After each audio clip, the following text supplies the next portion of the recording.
Katana and machete are the only ways to level up Longblade. I usually will actually use the machete to get my Longblade up a little bit before I start, you know, going to town with the katana. I'll also try and get a couple points into maintenance as well, because katanas are super rare. I'd like to get a lot of it. Ghost Llama says, I've been doing 6ml 16x runs lately. It's annoying for stuff. 6ml. I'm not understanding the abbreviation, sorry. I'm sure I'll feel dumb in a moment. 6 months later? Ooh. Okay. I like that 16x pop has like kicked off in the community. Because like I've been doing it for a while, and then it's just like all of a sudden it's like, oh yeah, this person's doing it. Oh, and that person's doing it. And this other person's doing it. It's like, nice. I also appreciate that some of the people have been going out of the way of doing the 0 to hero build while doing it. Yo-Yo says, Raw, we were talking about jumping from the first floor without hurting yourself. Yeah, I said, I believe my stance was, you can, but there's a good chance you could hurt yourself. Ah, got you. I wasn't aware of that. Wasn't aware of that, Llama. That was one of the comments, like, people were like, are you the only one doing this? Like, I don't know. I imagine there's got to be others.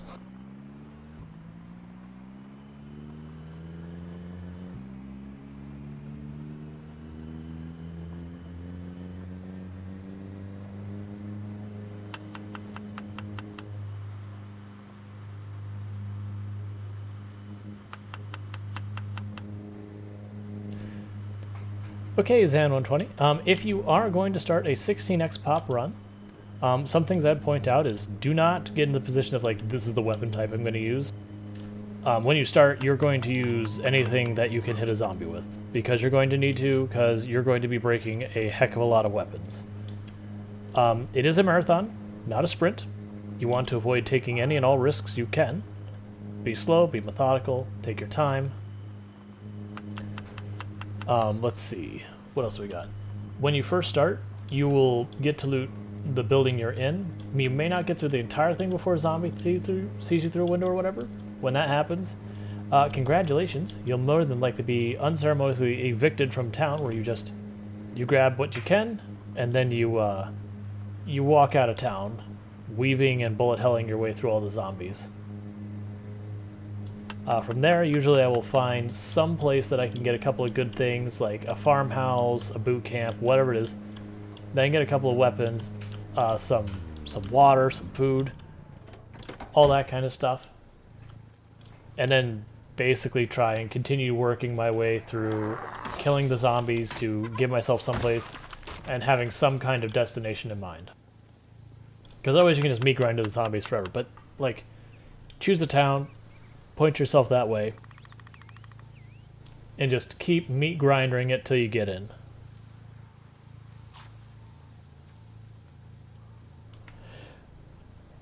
Yeah.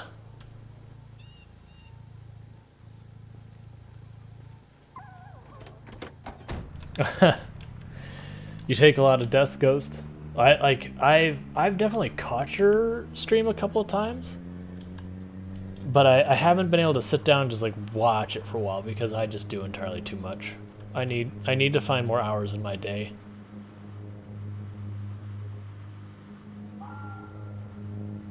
Because there's been a bunch, like, I mean, it's the same thing when I started doing this, like, taking a lot of deaths, and each time, well, not each time, gradually,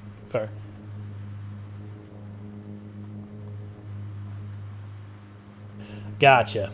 I can understand that. I would say I don't deliberately take a lot of the risks, but I get stubborn. Like, when we were all the way up by the warehouses and I had to leave my car behind, I was super stubborn that I did not want to leave my car behind, and even though it was time to, like, for me to quit the fight, like, 4 times over, you know, between exertion and tired and all that, I'm like, no, I want my stupid car, because I'm not walking all the way home.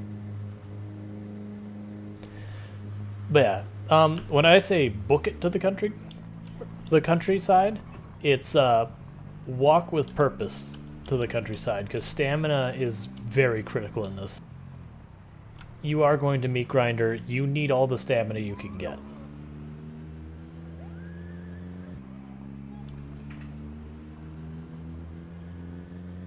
Like if you have to do like little jogs to avoid zombies, you know, getting grabbed by a zombie or whatever, by all means, staying alive is the most important part, but you do want to be very conservative on your energy use. Yeah. But now it goes. That's actually the reason why I'm doing this run like this, is usually the way Project Zomboid goes for me is I start the early run of whatever challenge I'm doing. Things are start going well. You find your generator, you find your magazine, you get your base built, you've got your rain barrel sorted, and you basically get yourself situated like, okay, if I wanted to, I could close my door and just live here forever and pretend there's no zombie apocalypse and survive forever. And that's pretty much the point that I start getting bored. It's like, okay, well, now I'm taking risks because I don't want to sit here and do nothing. Versus this run where I'm actually like trying to very specifically clear the zombies out on the map. It's like, all right, there's something to do here. And I may get bored of it too. Like, we might get there. But it's kind of being able to see the progress and wipe stuff out. I'm like, you know, that gives me something. Because like that's what happened with my really CDDA run, was we got through the winter and I just immediately I got super bored because it's like, all right, well, I mean, the hard part's done. Like, now it's just a very rare loot run with not that impressive of a zombie pop. Like, it's high or whatever, but yeah.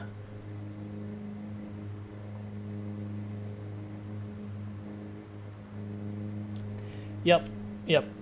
And I've done that when I've got my hands and stuff like a katana. It's like I can just like, you know, forget the fact that this place is crazy high pop. I'm just gonna start blaring my horn and just, we're gonna make it work. All right, we got someone cashed in push up, so I'm gonna quickly knock that out for yoggin pieces. Yeah, and I can see that. Like this run, how many weeks are we in? Like, and I'm talking real world weeks in. Like last run, you lost around 4 months in, 22k kills due to ghost bite, which isn't out of the norm. The game. Let's see. Got me due to a bug, but stuff like that happens too often. Yeah, I haven't. I've had a lot of people talk about like dying to bugs and all that. I personally cannot think of a time I have ever died to a bug in this game. I've had a couple of close calls, a couple weird things happen, but I don't think I've died to one, or even taken an injury that could have gotten me killed. So I've been very fortunate in that regard. Now, I've certainly just absolutely just big dummy flubbed plays because, you know, tired or frustrated or whatever. Like the last time we attempted this big run, I died because a house alarm was in the gas station I was trying to base from, or I was going to base from, and so I spent all the time, got the car, got all that kind of stuff. Yeah, Kangaroo brings it up. So, do I call it a bug or not? Yeah, basically what Kangaroo's talking about is there was a death I took at one of the schools where I went to run around a zombie, and where I was trying to run around was past a locker, and the hitbox of the locker was like twice the size of what it should be. And so I was just running into thin air, and you know, you run into thin air next to a zombie, and this I was just like, okay, my snack has stopped for me. Yep.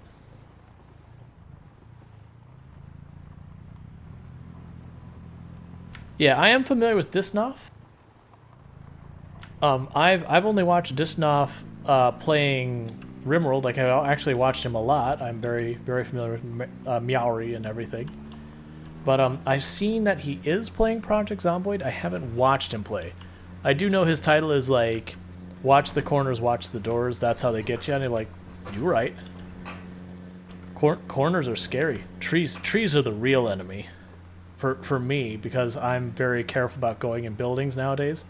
Trees are the thing that scare me, because sometimes you have no choice but to fight near trees. And I'm like, But like tree zombies are bad. Like city skylines, I want to add all the trees to my city I possibly can. Project Zomboid, if I could cut down every single tree, I would take the time to cut down every single tree to keep me safe.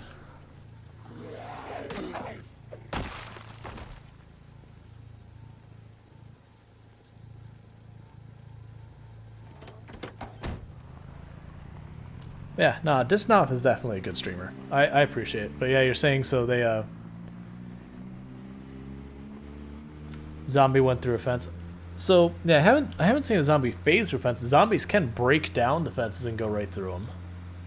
Yeah, I know there is bugs, especially if you get a multiplayer. Like, multiplayer, I've seen some serious jank that's gotten people killed. But, that's a different animal than solo.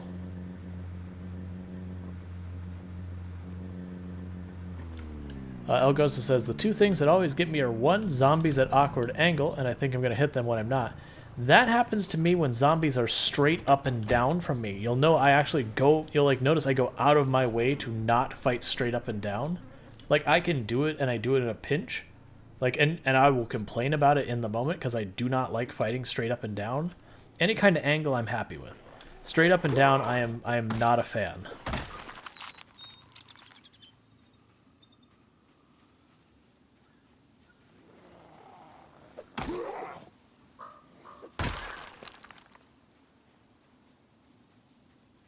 Oh, and then you think you're standing on a zombie, but you're not really standing as a zombie. I've done that one. I haven't gotten caught by it, but I've definitely gotten surprised by it, where it's like you see the zombie start standing up, and you're like, I'm in the middle of the fight. I have to, like, I cannot be standing here. And then just, you know, immediately, like, turn and burning as the zombie starts standing up.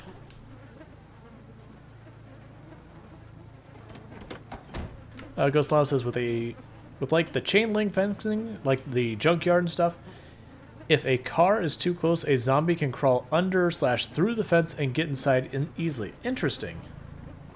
Gotcha. So it's like a bug where it's actually like crawling under the car, but just by some glitch, it gets, you know, it goes past the fencing. Okay. I mean, interesting. Like I don't try and block stuff with cars or anything like that. What do you set for peak population to get 16x? 4. Like, not all the settings actually matter, but you set base pop 4, peak pop 4, initial pop 4, and then peak day 1. That way you just immediately have maximum number of zombies. There's no spin up or anything like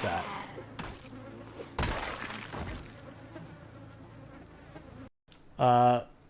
Quico saying, alright, here's the traits I'm going with. Very underweight, high thirst, slow healer, hemophobic, claustrophobic, disorganized, hearty appetite, prone to illness, smoker, weak stomach, slow reader, speed demon, cat's eye, dexterous, wakeful, graceful, inconspicuous, gymnast, eagle eye, fast learner, keen hearing, stout, thick skin. I mean, that doesn't sound bad. Like, I always get... I know there's a lot of people like, oh, high thirst isn't a big deal. I personally don't like high thirst. It's not that big a deal. I just don't like having to carry a bunch of extra water on me or have to stop for water more often. And there is the possibility that you will be having difficulty, especially early on, pushing in to get more water. And also keep in mind, the upcoming update, I do not believe we've got a date for it, is going to make it so you can no longer drink directly from rivers, streams, or lakes. That is, where that's been safe for ages and ages, they are making it not safe. So just keep in mind, yeah, if you're leaning on that, that is something going away in the near future.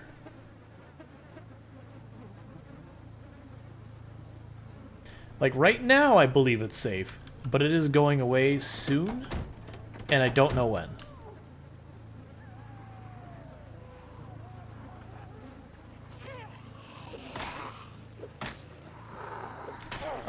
I don't know what the spear bug is, but I'm not doing the spear bug.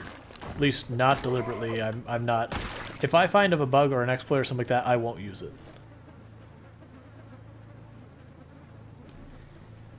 Yeah, now if you can find a water dispenser, that gets you covered for a good while. 250 water? That's good. You just have to be able to manage to push in someplace to get one. Like, an Necron wasn't too terrible.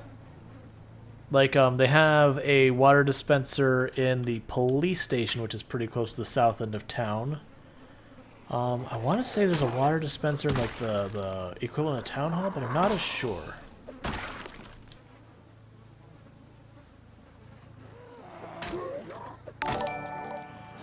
Hey, thank you for the raid, Pankraro. Give me a moment and I will give you a shout out. A well not far from, yeah, not sure about the well. Give me a moment, I'm gonna do that shout out.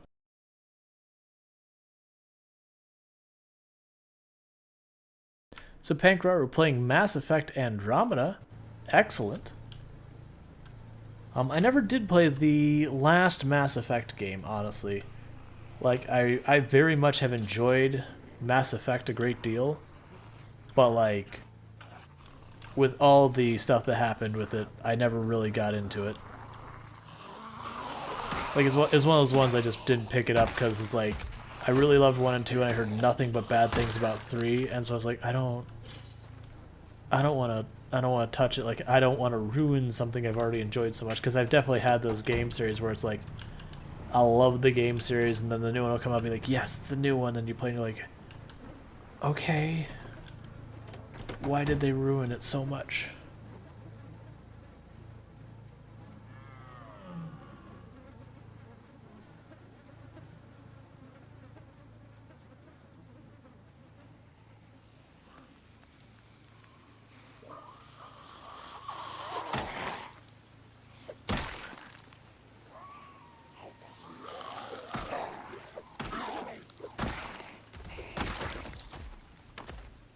Oh yeah, I remember when they had the ending and people were just super livid.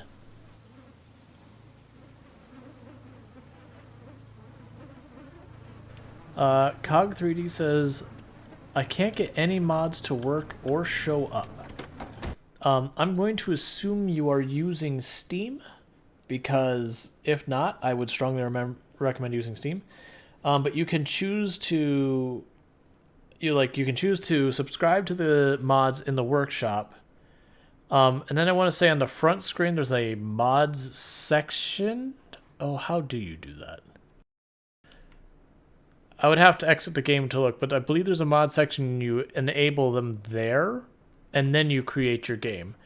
If you already have a game running and you're going back into it that you're trying to add mods to it, when you go to where you load your save, I believe there's a section underneath it that lets you change the mods loaded.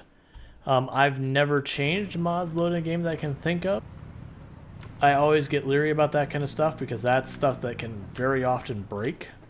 Because, like, if it adds more items into your world and suddenly you've deleted the thing that tells how those items in your world work, you get, like, weird question mark items and all that kind of stuff.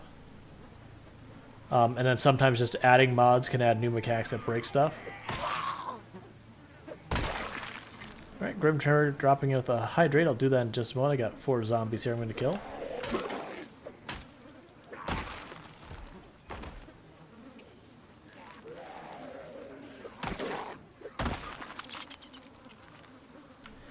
Gotcha, Sentient Cookie. Like, I've gotten to the point these days, I don't listen to any of the announcements of games, like, so far as, like, actually getting, like, all the spin and all that, unless very specifically a company I'm listening to has a really good history of, you know, promising and delivering on those promises.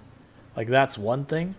But, like, almost all other games, like, if they go, oh, we're gonna have this, we're gonna have that, I'm like, great, let me know when you do have it. Like, don't talk about what you're gonna tell. Don't sell me your vaporware. You know, that is.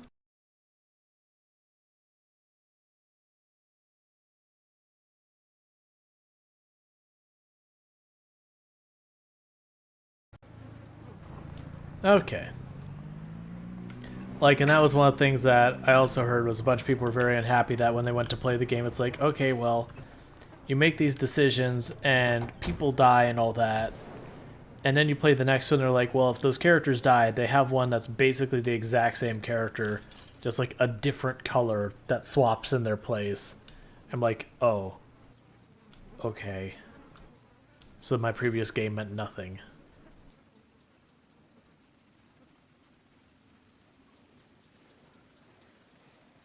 Oh yeah, no you can. I took the time to play through like the whole thing so no one died and everything, so I guess it doesn't really matter.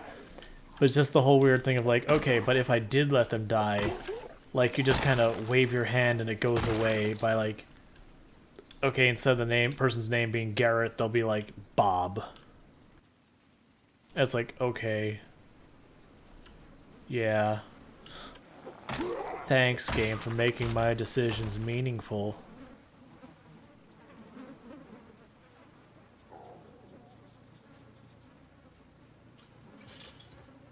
Like, that was actually one of the things I really liked, was you had to make all those decisions, and it's like, you'd make your decisions, and you'd have characters die, and you'd be like, oh, like, I messed this up.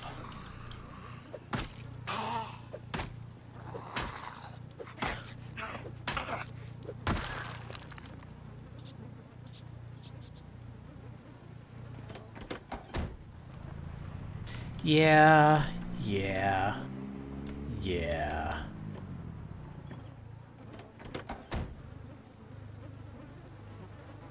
And as I recall, actually, if I remember the character correctly, was a little bit bigoted too. Alright, Colo, you sleep well.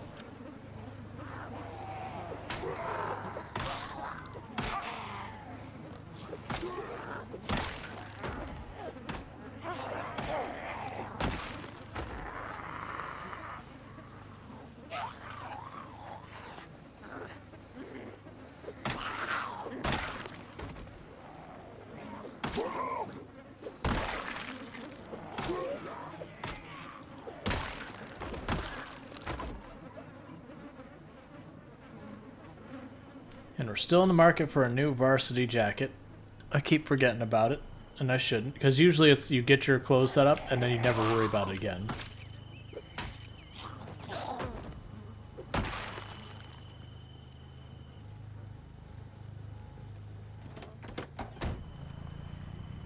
Yeah, if I remember correctly, I don't even remember the other guy's name, but it was like, there was Ashley who was kind of full of herself.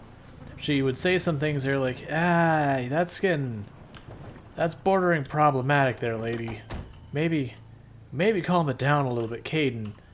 And then it's like, Caden was like, not full of himself. I vaguely remember him being like, smart to like kind of the, I know I'm smart kind of thing. But I could be misremembering it. But like between the two of them is like, okay, I don't really care for either of you if I'm being honest. And like I only played through the one time, or did I play through it twice? Yeah, and that was the other thing, is like he always had problems going on, which is fine. Oh, the weapon's lasting so long before they break? That because I have maintenance 7. Every time you get more points in maintenance, your weapons will last a little bit longer. Basically what happens is every time you use your weapon, it rolls a dice and says, did this weapon break? Or did this weapon take damage? The type of weapon dictates like how good it is avoiding taking damage, and then maintenance makes it a little bit better. And the way you get maintenance is hit things with weapons. That's pretty much how you get maintenance. Like there's more min-maxing in how you can approach like what weapons are good for leveling in, blah blah blah. But it's ultimately hit stuff with weapons. It'll get better. And like the crowbar is one of the best weapons for leveling maintenance. Just because it's so durable, you can just keep hitting things.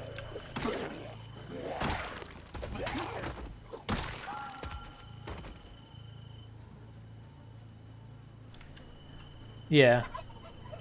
There was definitely characters like that I remember loving from the Mass Effect games. Then there's been a couple of characters like, no, I actually didn't like that guy.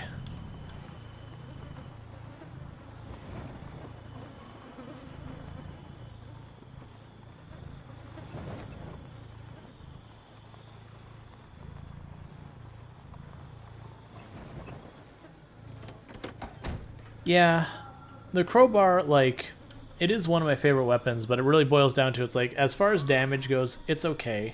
As far as range goes, it's good. Stamina use, it's okay. Like it's a pretty okay weapon, but its durability is amazing. Oh yeah, there are so many better weapons. I actually like, because if you use the snow shovel at low levels of long blunt, it's pretty awful. But the moment you get like anything in it, it's like, no, the snow shovel can wreck. There's a few weapons like that that you start out early, it's like, this weapon doesn't feel good, and then you get like 3-4 points in that weapon type, you're like, no, no, no, I changed my mind. This weapon is a menace.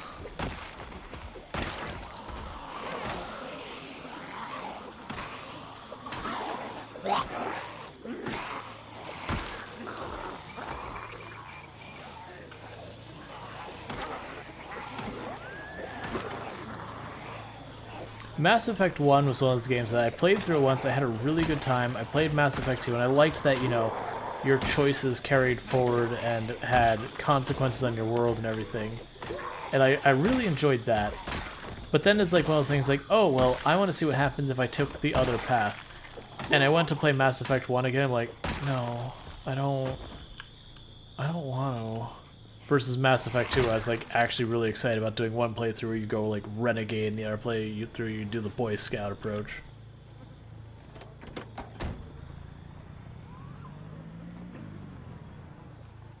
I think it was driving around in the planets. I got to that part. What was it, the Mako? I can't remember.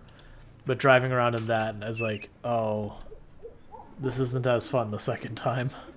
I'm ready to be done with this part. So I actually don't have much problem being mean in games, with some exceptions. There are definitely things I've done in games that actually made me feel bad. Like, and it's fun. I wish I could remember the name of the game.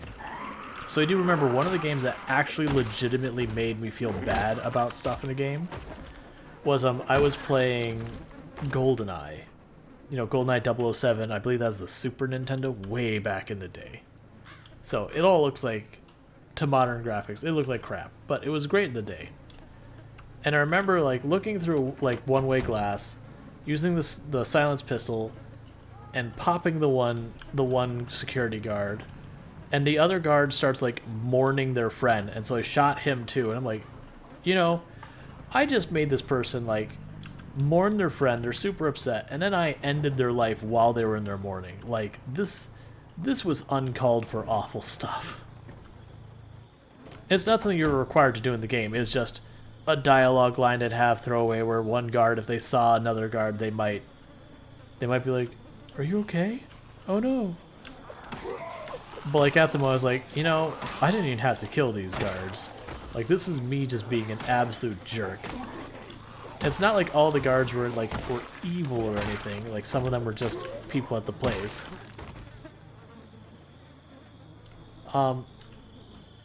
And then there was one, I can't remember, I just remember the bad guys. It was a third-person shooter, and the bad guys were like these giant ant people.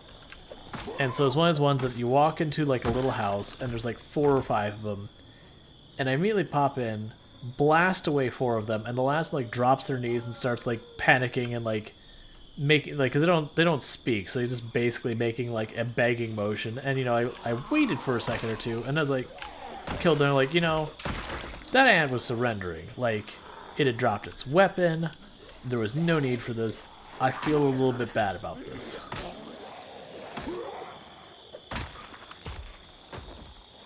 And then there's Undertale doing the genocide run, and that's just bad feels from start to finish.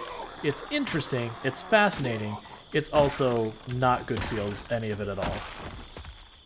Because you always do the genocide run second, which means you've gotten to the point to get all attached to all the characters and then murder them.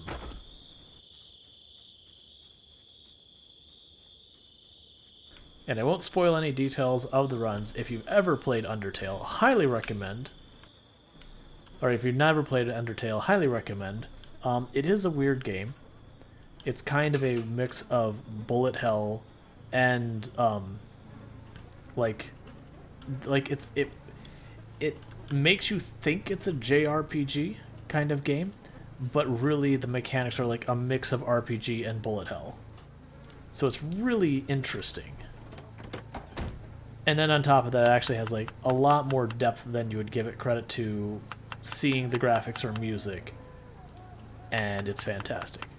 And if it's not your jam, that's fine. It's not going to be your jam if it's not your jam. But if it does sound interesting, it's one that your decisions do matter in the game. They will very much impact your game.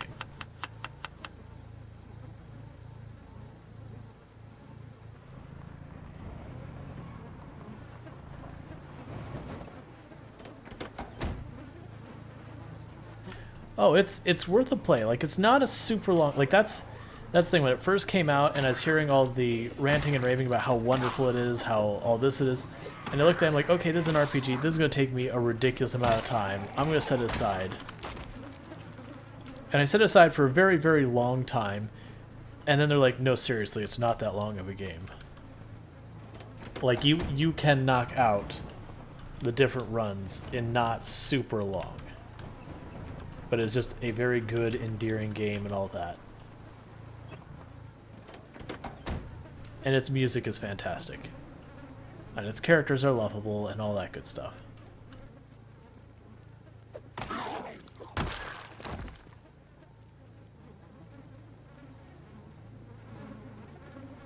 Buddy Simulator. I don't think I'm familiar with Buddy Simulator.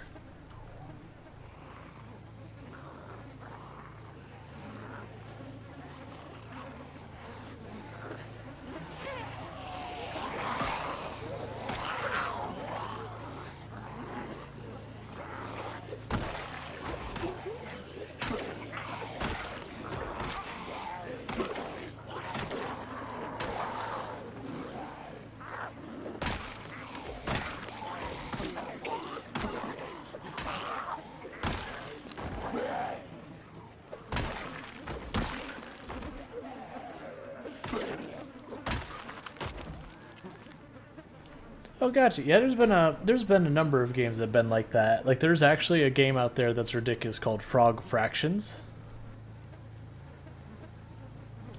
You don't use a secondary weapon at all? I mean, you can only have one weapon going at a time. Basically, like where I have that hunting knife, that's anytime I get low on stamina, I use it. At the moment, I'm using a nightstick though, so it's pretty unlikely I'll get low on stamina. With the amount of fitness and short blade or short blown weapon I have. But yeah, I will use the hunting knife is still my most used weapon. The only reason I don't have anything in my main hand is I forgot to grab one when I was back home. And I should have, but I didn't, so I won't.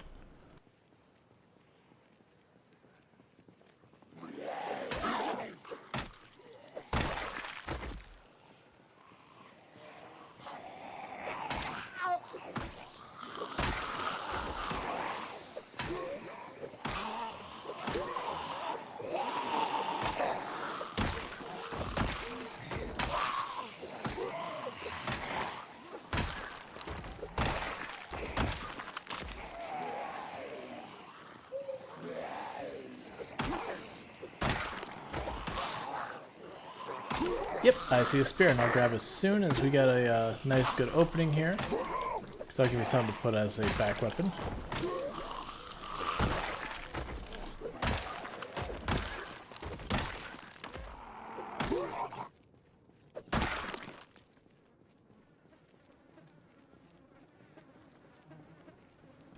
Yeah, there's the spear.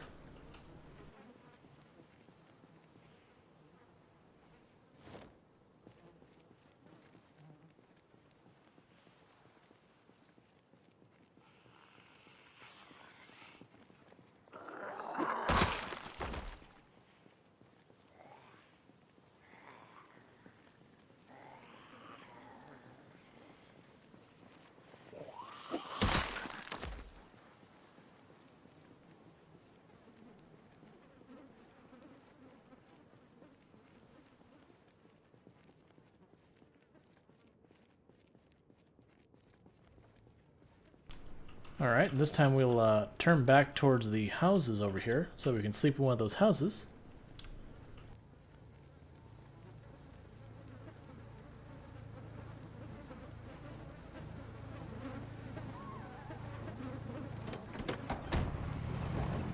because I'm expecting to have to clear a little bit when we get there. Unfortunately, I can't safely sleep in the bait shop because one of the windows is busted out, and I'm not going to take the time to board it up.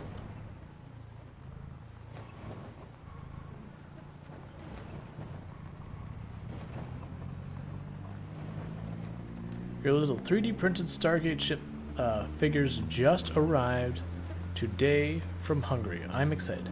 Excellent. I've enjoyed doing some 3D printing myself. It was always a good time. I haven't done it in a while. I need to clean up the printer though. Like it's been sitting, which means it's gonna have dust. It's gonna have crap. We have to clean up to make sure it's in good working order.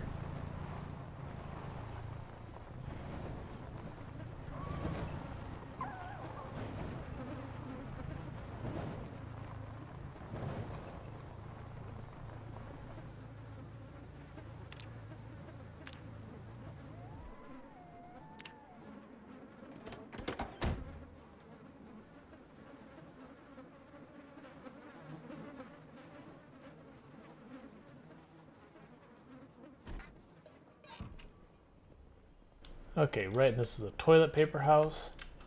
Let's do the once around, make sure it's clear.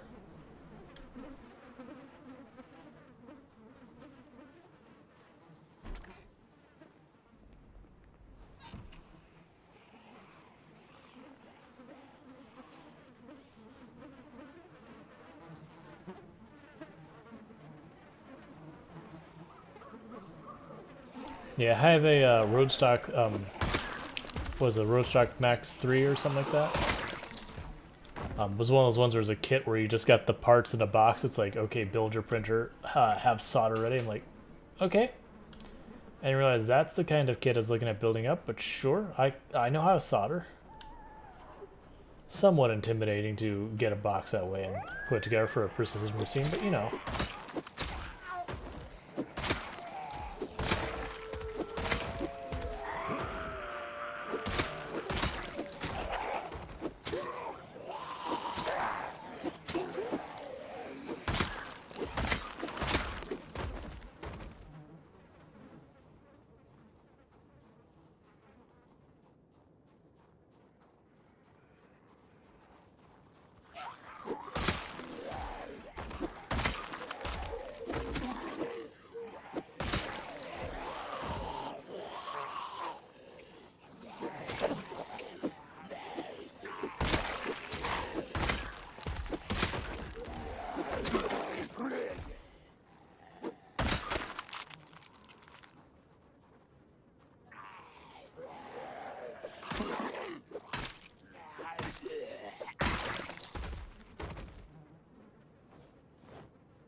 That is one of those things I've been meaning to get back into is the 3D printing. Like, I've got plenty of material here, I just have to actually take the time to bring up some models, export the programs, do all that kind of stuff to the printer.